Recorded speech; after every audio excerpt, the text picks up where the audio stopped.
Bom, então aqui, ó, vamos ver a influência do PD sobre PA, ou seja, a pressão na descarga sobre a pressão na admissão. Opa, eu tenho uma pergunta. Qual a vantagem de ter um motor multifásico? Como assim, cara, motor multifásico? Você está falando da compressão em vários estágios? Não entendi, Gabriel. Não sei, cara. O motor eu não sei, não. Motor multifásico? Motor elétrico? É isso?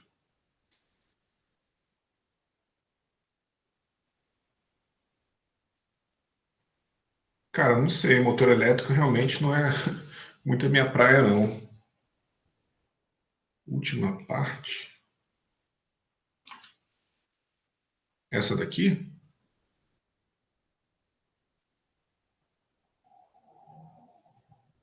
Onde é que está multifásico? Eu tinha falado da compressão em vários estágios, né? Será que é isso que você está se referindo?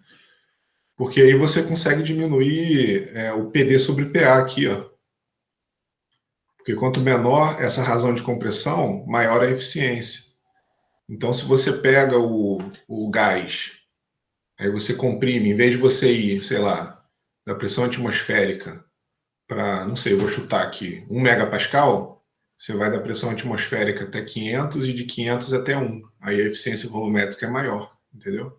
Você tem uma eficiência volumétrica maior dividindo em dois estágios do que indo direto. Porque essa razão PD sobre PA, e na verdade, quanto mais você quebra, né? Se você for, quanto mais estágios você vai colocando, se você for de 0 a 1, de 1 a 2, de 2 a 3, é melhor do que ir direto. Só que aí fica caro o compressor, né?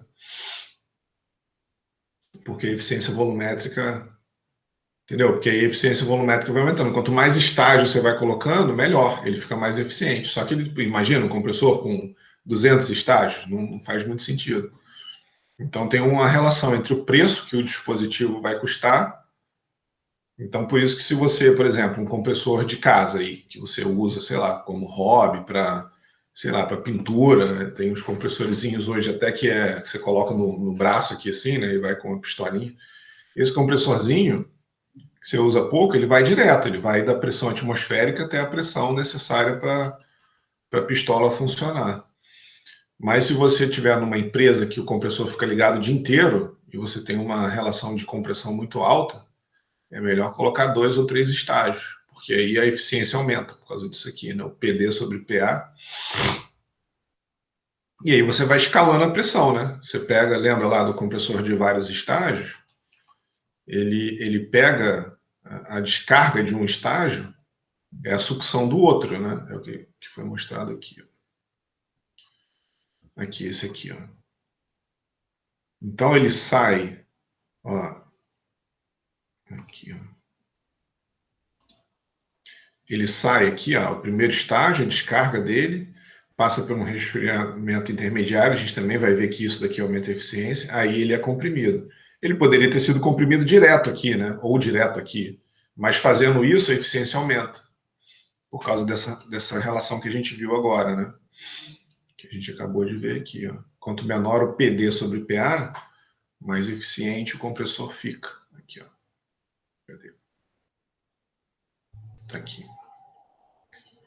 Tá? Então é por isso aqui, ó. Certo? Beleza. Bom, e aí, ó, vamos ver isso aí, justamente isso que o Gabriel perguntou, né? Essa influência do PD sobre PA. Olha só o que acontece, ó. Até para ver fisicamente isso, né? Essa questão aí, dentro, até o gancho dessa pergunta sua aí, Gabriel, ó. Vamos analisar o aumento do PD, ó. O que a gente tem aqui, ó? Esse diagrama PV. Aí você tem um ciclo original aqui, ó. 1, 2, 3, 4 aqui, ó. 1, 2, 3, 4, tá? Então tem vários ciclos aqui. Deixa só eu fazer aqui a caneta, o ciclo original. Não sei se eu vou conseguir ter firmeza na mão aqui, ainda mais que isso sempre acontece. 1, 2, 3, 4, 1. Isso é o ciclo original.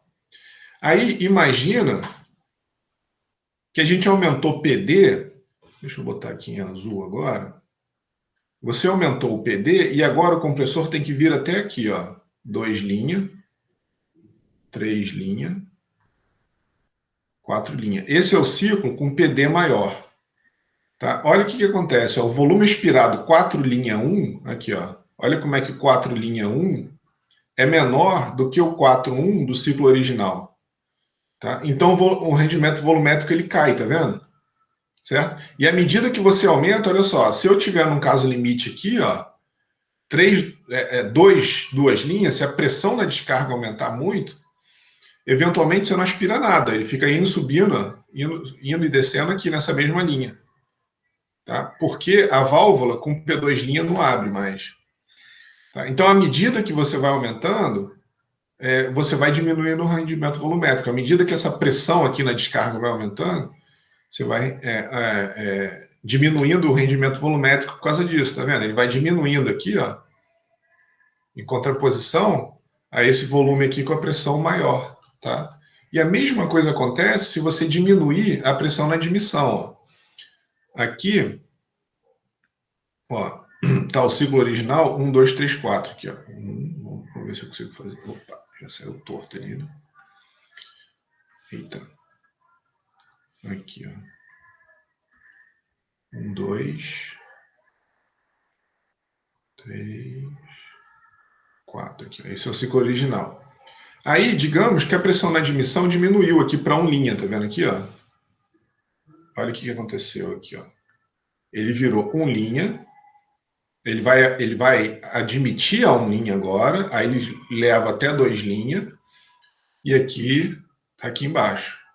Então, observa que, de novo, né, o volume expirado 4 linha 1 aqui, ó, ele é menor do que o volume expirado 4.1 lá. Né, do que o volume original que ele aspirava aqui, né? Que é esse aqui, né? 4.1, tá? Então o rendimento volumétrico também cai à medida que a pressão na admissão está caindo da mesma proporção que se o PD aumentasse, né? Tá? Certo?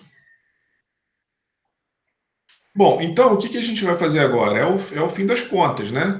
Analisar o trabalho consumido no ciclo de compressão, que é o que interessa. Quanto de potência você precisa do motor elétrico para fazer o gás ir da pressão P1 até a pressão P2. Né? No final das contas, isso é o que interessa no bolso, né? Certo? Então, o que é esse trabalho? Né? A soma algébrica do trabalho em cada trecho do ciclo. Né? O trabalho 1,2, mais o 2,3, mais o 3,4, mais o 4,1. E aí, cada um desses termos, né, de trabalho, né, o trabalho... aqui teriam 2 pontos. Né? Então, cada um desses termos né, o trabalho 1,2 é o trabalho de compressão realizado no gás. Então, observa essa nomenclatura aqui, né? No gás é um trabalho menor que zero, o gás é o sistema, né? Tá? Então, quando o trabalho entra no sistema, ele é negativo. Lembra lá da nossa convenção de termodinâmica, né? Ou da convenção de termodinâmica, né? O trabalho no sistema é menor que zero e o trabalho realizado pelo sistema maior que zero. Então, aqui é o trabalho realizado no gás, né? O pistão está realizando um trabalho de compressão no gás, menor que zero. E é dado pela integral de P dV, né? P delta V. Aqui, ó, só relembrando aqui termodinâmica, né? Trabalho é força vezes deslocamento, né? Certo? Mas a força é pressão vezes a área. E aí, então, a gente tem pressão, área, deslocamento. Área, deslocamento, volume. Então, pressão vezes volume. Isso daqui é uma das primeiras expressões que vocês aprendem lá em termodinâmica, né? Em termo 1, tá? Então tá aqui, integral de PDV, né? Se você quiser saber o trabalho realizado para o volume do gás I do V1 até o V2, é a integral da pressão, né? Como é a relação entre pressão e volume, dV. Tá? Equivalente à área 1,2CD, né? 1,2CD, certo? Então essa integral, ela vai dar essa área aqui, né? Definição de integral, área sobre a curva, né?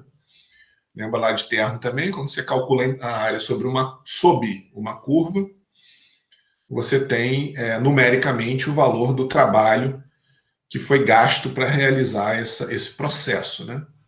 O 2,3 é o trabalho de movimentação do gás, né? Lembra que aqui é a descarga, né? Então, o trabalho que você precisa fazer, aqui você é o trabalho de compressão, né? Compressão. Aqui você comprimiu, é o trabalho na descarga, né? Para empurrar o gás lá para o processo, para ele ir embora, para sair do compressor. Então, aqui a válvula de descarga está aberta e o gás comprimido está sendo conduzido para o processo que você precisa empurrá-lo, né? Encaminhá-lo, né? Então, é o trabalho de movimentação do gás, também menor que zero, dado por P delta V. Por quê? A pressão aqui é constante, né?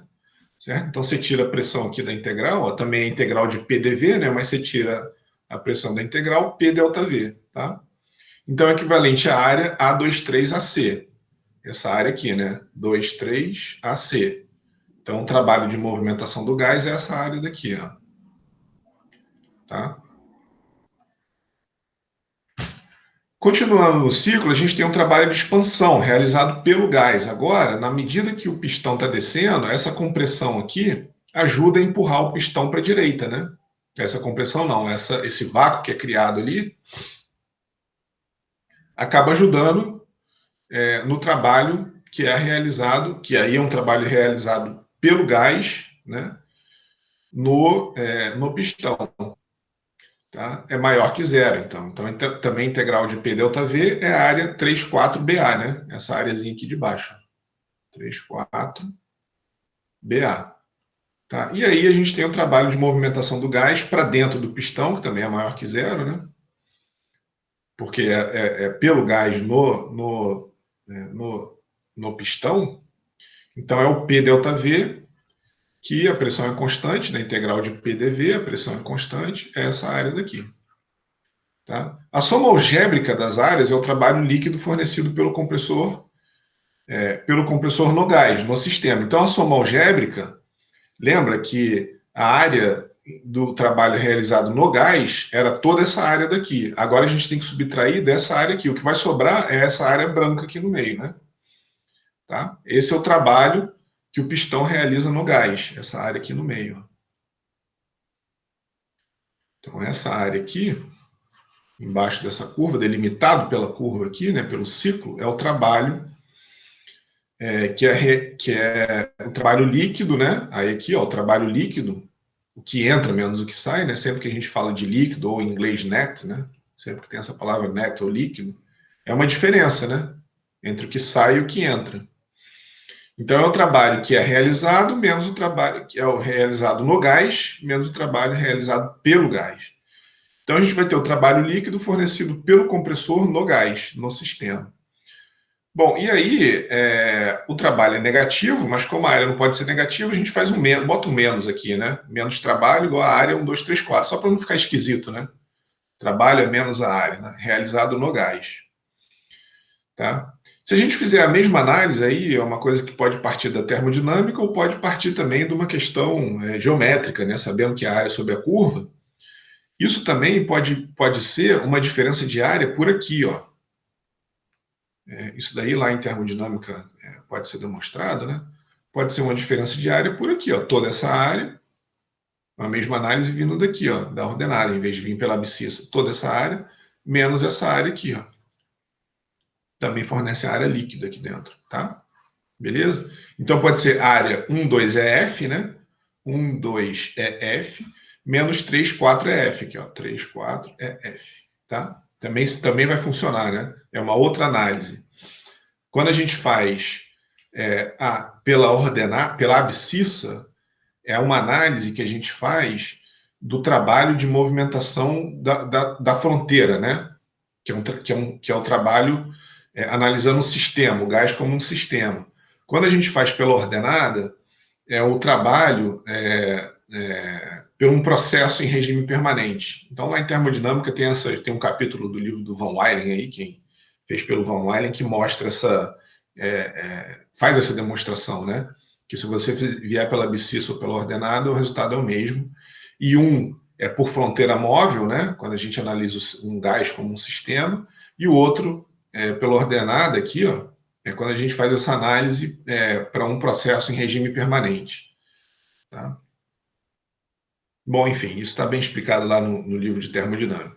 Então, a gente pode escrever que o trabalho a integral de 1, 2 de VdP, da mesma maneira que a gente pode escrever P delta V, que aí a gente tem a área sobre a curva aqui na abscissa, é isso que eu estou falando, é isso que eu acabei de falar. A gente pode vir também por V delta P, que é pela ordenada aqui, ó, tá? A área aqui, ó, pela ordenada, certo? Vai ser a área sobre a curva aqui na ordenada, essa área aqui. Tá? E o 3, 4, né, é justamente essa outra área, que eu vou pintar de outra cor aqui, ó. Então, esse é o trabalho realizado no gás, o verde, e o azul é realizado pelo gás. Então, o trabalho líquido é a diferença do vermelho, falei verde, né? Do vermelho para o azul, que é justamente essa área que está ali dentro, que é justamente essa região aqui, né? É a área dessa região. Mas agora a gente vem da integral de VdP, tá? Que, de novo, né? Lá no livro de termodinâmica está bem explicado isso, que você pode vir por PDV, que aí você trabalha nessa área aqui, ou por VdP, que trabalha nessa área aqui, certo? Eu fiz um argumento geométrico aqui, né? Mas no livro de termodinâmica, e até vou mostrar alguns slides aí para frente, que isso é válido, tá?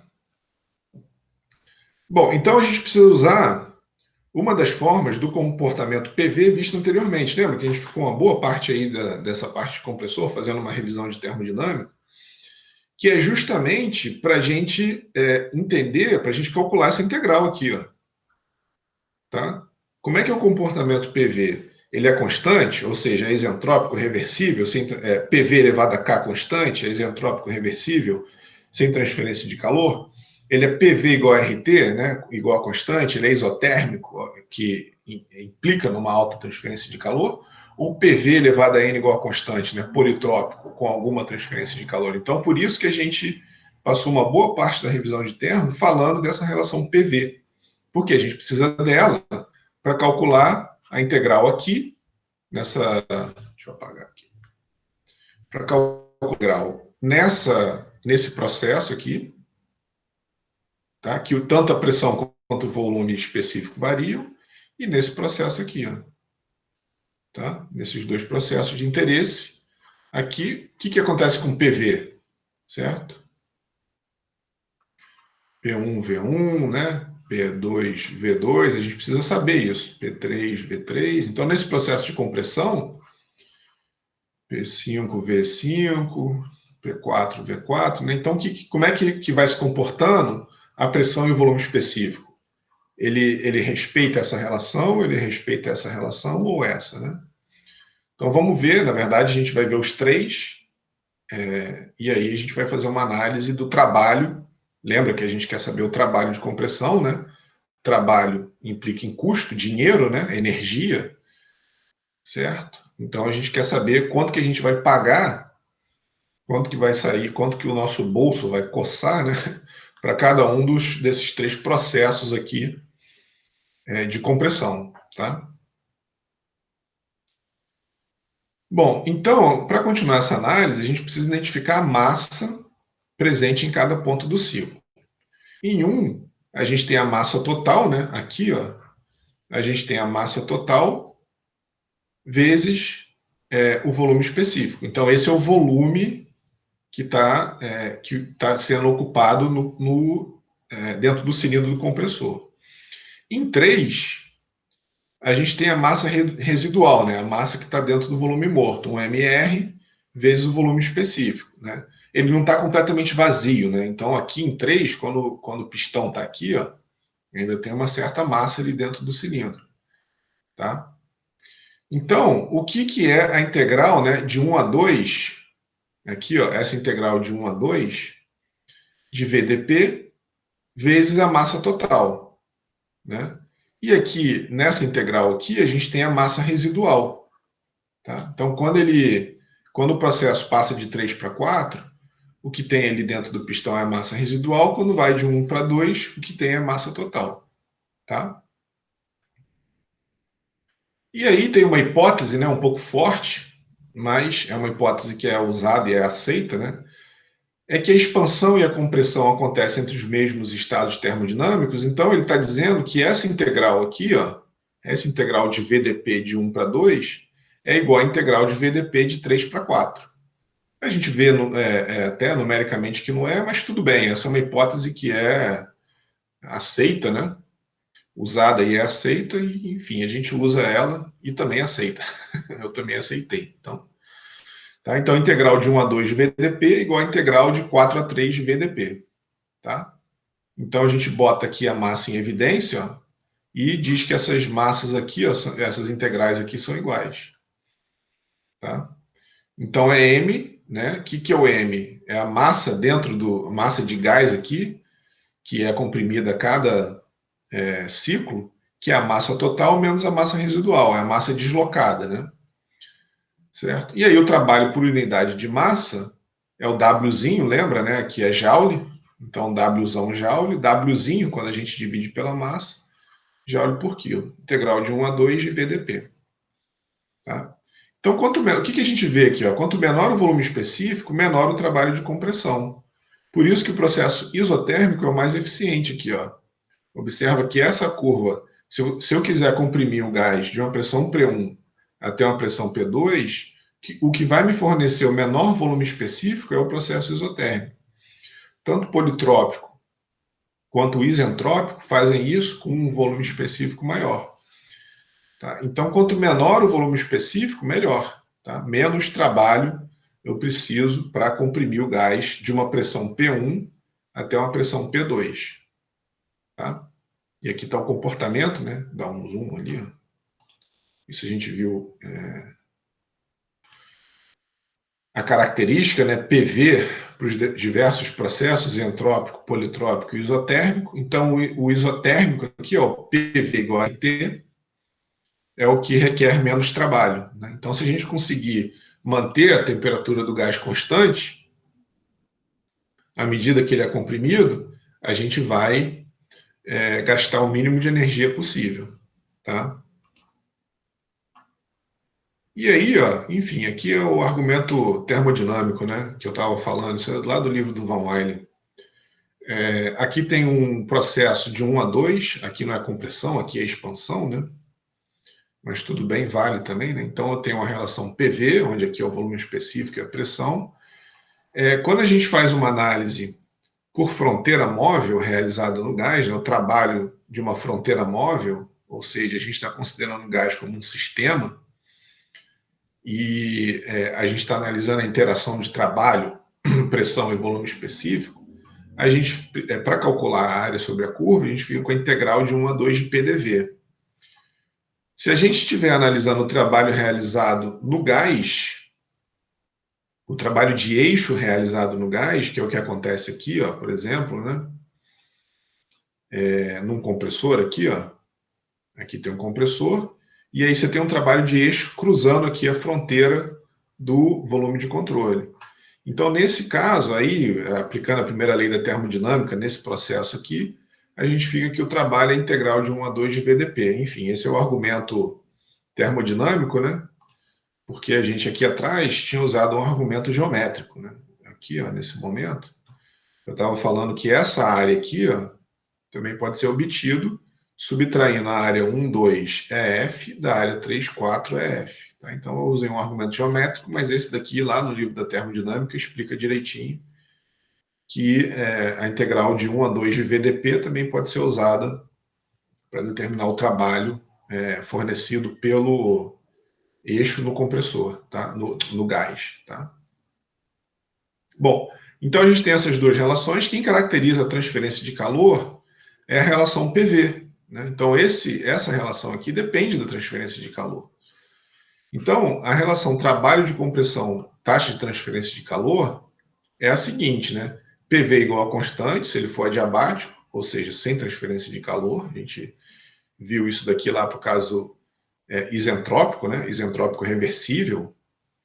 PV igual a constante para o isotérmico, muita transferência de calor, você tem que retirar uma grande quantidade de calor para manter a temperatura constante.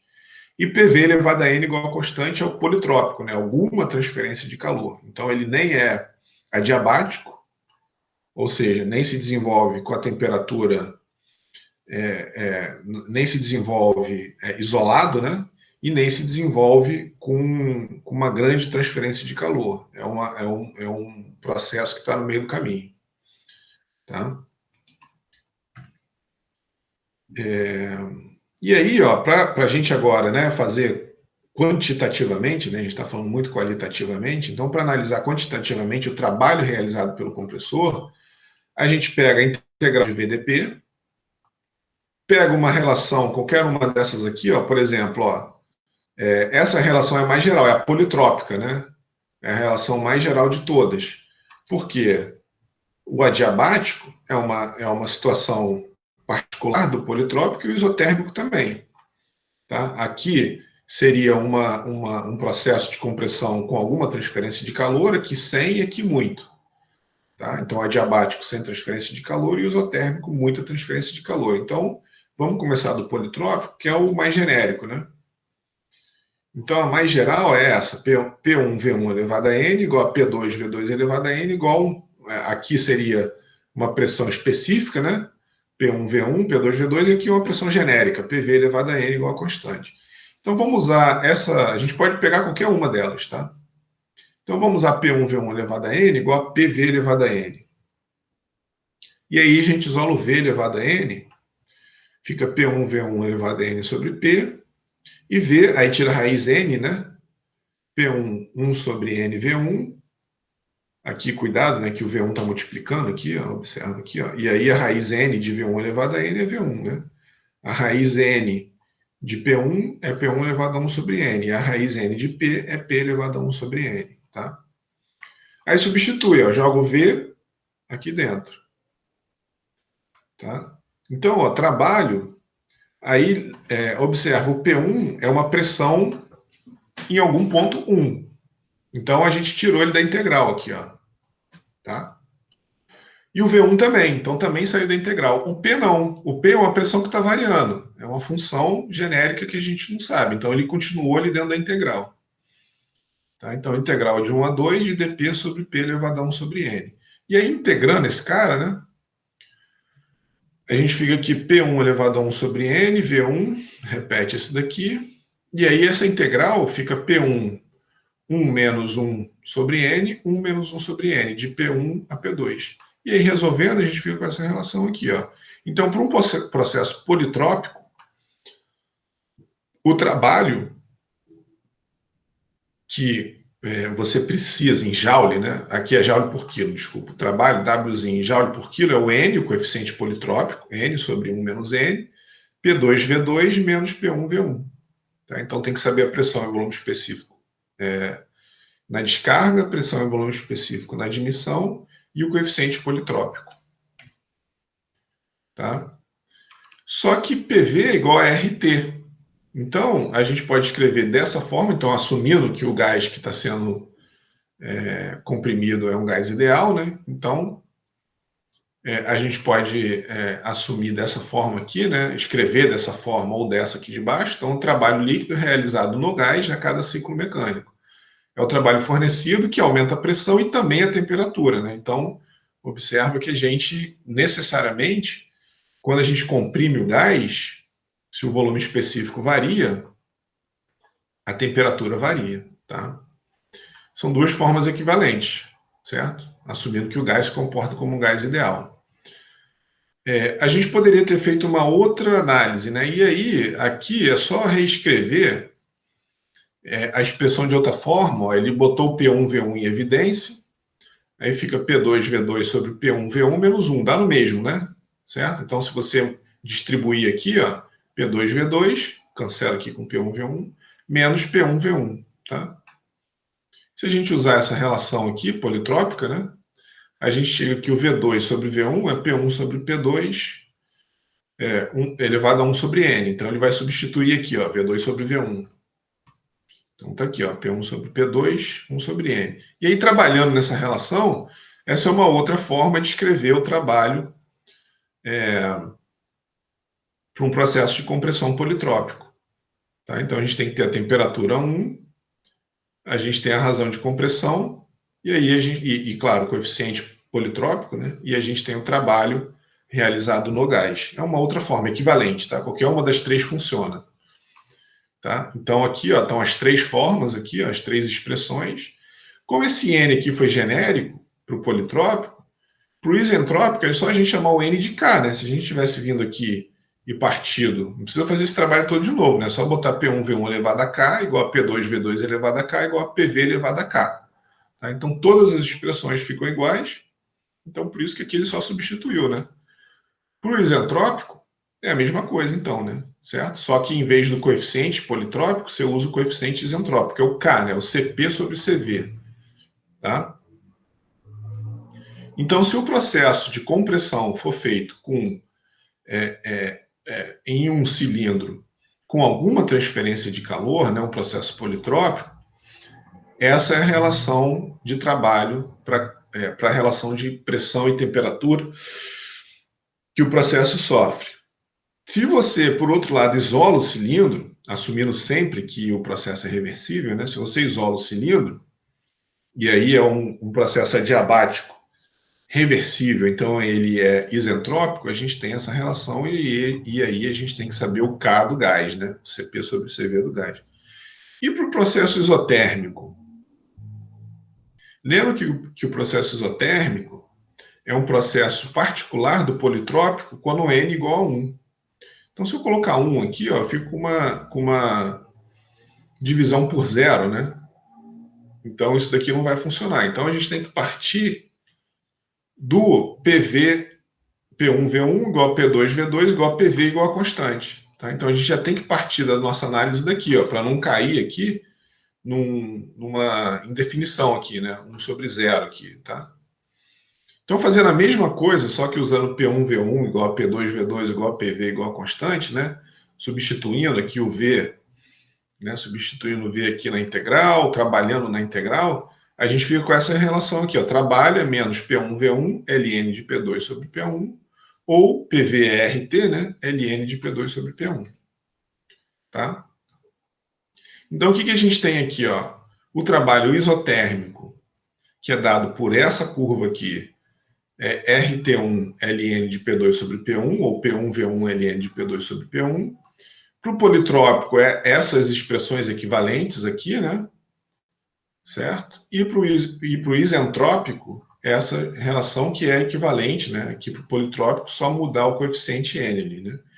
Essas expressões são iguaizinhas para os dispositivos geradores de potência, né? Se vocês olharem lá em termodinâmica, um ciclo de Brayton de uma turbina a gás, vocês vão ver que o trabalho é dado por essas relações aqui também.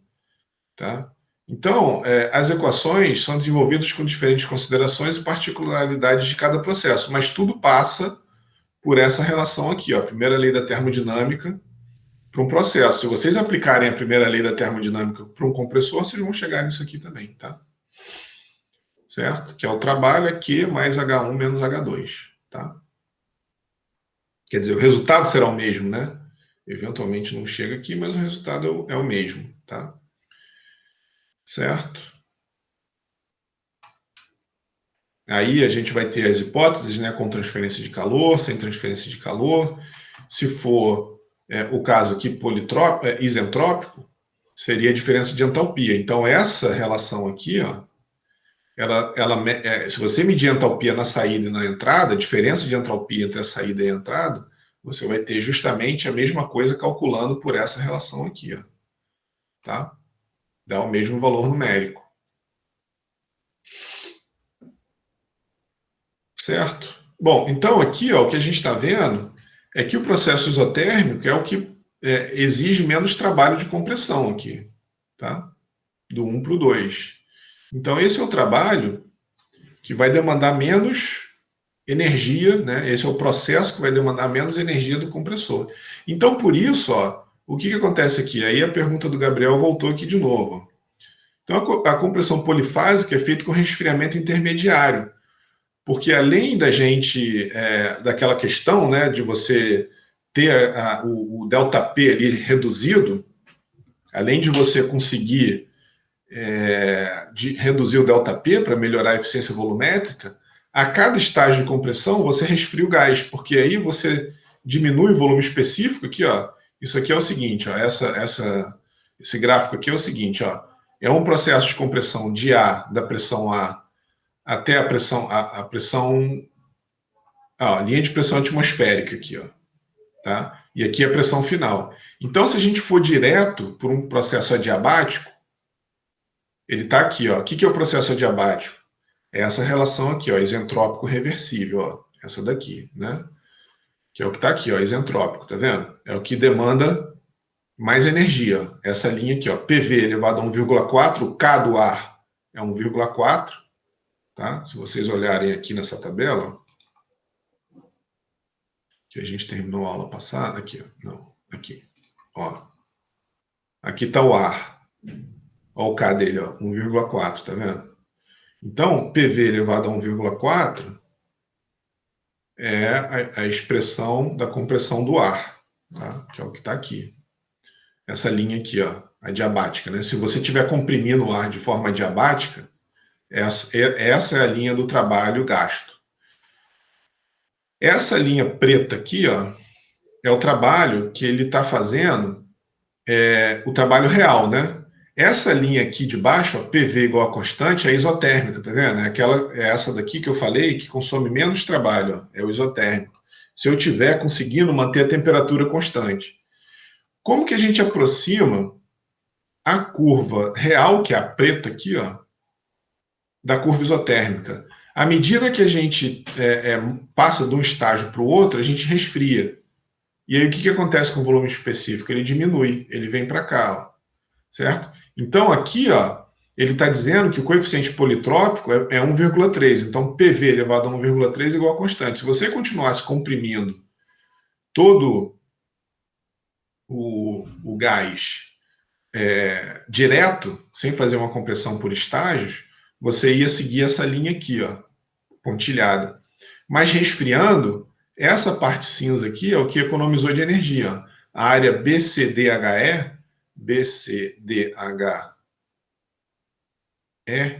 entendeu? A área BCDH, eu acho que na verdade o E aqui está errado, né? É a área BCDHB. Representa a economia de trabalho, usando 2 estágios ao invés de um, e o resfriamento intermediário, na verdade, né? Então são 2 estágios, você não vai direto na compressão, e além disso você resfria. Então você consegue trazer o volume específico para cá resfriando. Tá? Então do B, né, do volume específico B, na hora que ele passa pelo intercooler, ele faz isso a pressão constante, né? Aí ele vem para cá, o volume específico vem para cá, e ele continua aqui, ó, PV elevado a 1,3, igual a uma outra constante aqui, certo? Continuando o processo de compressão. E aí a gente está se aproximando do processo isotérmico. Ó. Quanto mais estágios intermediários e quanto mais resfriamento você fizer, melhor a gente consegue aproximar isso do isotérmico, tá? Certo? Aqui então a gente tem o volume do segundo cilindro, né, de alta pressão, tá aqui, né? Tá? E aí continua-se com o processo de compressão, certo? Então, como o trabalho é integral de VDP, a gente está diminuindo essa área aqui, né, debaixo da curva aqui, né? A área do trabalho está sendo diminuída e a gente está consumindo menos energia, tá? Então, para um processo adiabático, sem transferência de calor, o menor trabalho é isentrópico reversível, né? Então, ele necessariamente, se for adiabático, o menor trabalho requerido é o isentrópico. Então, qualquer processo adiabático irreversível vai precisar de mais trabalho justamente pelas irreversibilidades. Então, por isso que esse processo é usado na definição de eficiência de compressores. Então, se você estiver assumindo que o compressor é adiabático, a eficiência é o trabalho isentrópico, que é aquele que consome a menor quantidade de trabalho dos processos adiabáticos sobre o trabalho real. Ou seja, aqui, ó, o que a gente tem, ó, só para ilustrar isso, né? Se a gente assumir adiabático, Q é igual a zero, e o trabalho é a diferença de entalpia, certo? Vai ser a diferença de entalpia de 1 para o 2 aqui, né? O trabalho necessário para comprimir o gás. Então, ó, se a gente tiver um processo adiabático, a diferença de entalpia, ela fornece direto o trabalho, né? Então, se eu tiver um gráfico aqui, entalpia, entropia, certo? Esse cara aqui, tanto é que ele até bota aqui, ó, a diferença de entalpia é o trabalho do processo isentrópico. Então, é o menor trabalho, né? Esse trabalho aqui isentrópico é o menor. Se você tiver qualquer irreversibilidade, a entalpia é maior. E aí, o que você tem é um trabalho real maior. Isso, de novo, né, para o processo adiabático, se você não tiver transferência de calor, ou se o trabalho envolvido for muito maior que as taxas de transferência de calor no processo. Tá? Bom, mas como a gente viu, o resfriamento intencional dos compressores reduz o trabalho requerido, né? A gente viu isso daqui, ó. Na verdade, você vem aqui e você quer justamente fornecer, o compressor é aletado e tudo mais, justamente para trazer o máximo possível do processo de compressão do processo isotérmico, a temperatura constante. Então, você quer efetivamente trocar muito calor. Então, a eficiência isentrópica, né, a adiabática, ela pode não ser sempre adequada. Tá? Ela é adequada quando você tem os termos de trabalho muito maiores que os termos de calor. Mas no caso do compressor ser resfriado intencionalmente para reduzir, para melhorar a eficiência dele, né, reduzir o trabalho consumido, a gente usa o processo isotérmico reversível como modelo ideal. Então a eficiência é o isotérmico sobre o trabalho isotérmico, né, que é esse daqui, sobre o trabalho politrópico, que vai ser agora, ó, certo? Agora o politrópico, porque ele tem uma certa transferência de calor, certo? Qualquer processo adiabático estaria mais para cá, ó, mais para a direita, tá? E aí o adiabático, aí aqui, ó, seria, deixa eu fazer aqui, ó, uma outra curva aqui, ó. Uma curva mais para cá, mais aqui assim, seria um processo adiabático, ou seja, sem transferência de calor, irreversível, com atrito, né? Irreversível. Então, esse daqui é o isentrópico, quer dizer, o adiabático reversível. Esse daqui é o politrópico, ele não é adiabático, então a gente, de forma geral, quer resfriar o compressor, né, para trazer ele para esse lado aqui. E a gente tem o isotérmico, que é o melhor trabalho possível, né, o melhor processo possível. Tá? Certo? Então, o que requer menos trabalho é o isotérmico, então por isso os compressores são resfriados com aleta ou com uma camisa por onde circula fluido refrigerante. Vamos continuar isso semana que vem? Faltam 5. Eu acho que dá para terminar nesses 5 minutinhos, porque aí semana que vem a gente faz o exercício para matar essa parte compressora. Ó. Então, para determinar o calor de um processo politrópico, a gente usa a primeira lei da termodinâmica, é o ΔH mais trabalho. E a gente usa a hipótese do padrão de ar para simplificar essa análise. Ó. Quem que é o ΔH? CP ΔT. O trabalho, a gente sabe calcular para cada um dos processos, né? Esse daqui é para o politrópico. E o CP ΔT está aqui. Tá? Então, aqui o R, né, e o K. Então, se a gente substituir aqui, né, o RCP menos CV e o KCP sobre CV, a gente fica com essa expressão aqui para o calor trocado no processo politrópico. CP, N menos K, N menos 1 vezes K, T2 menos T1. Se ele for isentrópico, o N é igual a K. E o Q é igual a zero. Então, isentrópico reversível, Q é igual a zero. Certo? Aí a gente chegou na mesma... vamos dizer assim, nesse fato aqui, né, que para o processo isentrópico Q é igual a zero, porque o N é igual a K, né, para o processo isentrópico, e aí o Q vai ser igual a zero, tá? E, consequentemente, bom, enfim, é isso. E aí, se o gás não respeita a equação de estado de gás ideal, a gente precisa levar o Z em conta, o fator de compressibilidade. Então, por exemplo, para o caso politrópico, o trabalho de eixo vai ser dado por uma relação a gente tem que multiplicar essa relação aqui do trabalho de eixo pela média dos coeficientes de compressibilidade, tá? Entre a entrada e a saída. Tá? Então, essa é a própria expressão do trabalho de eixo para o caso politrópico, e aí a gente tem aqui a média dos coeficientes de compressibilidade, Z1 e Z2, na entrada e na saída. Bom, eu acho que já tá bom, a gente não precisa falar de ciclo real, na verdade, eu pensei que já ia cair no exercício, mas ainda tem que falar alguma coisa de ciclo real, só para não ficar muito corrido aqui. Eu continuo na semana que vem, tá? Alguma pergunta aí, Leonardo, Gabriel?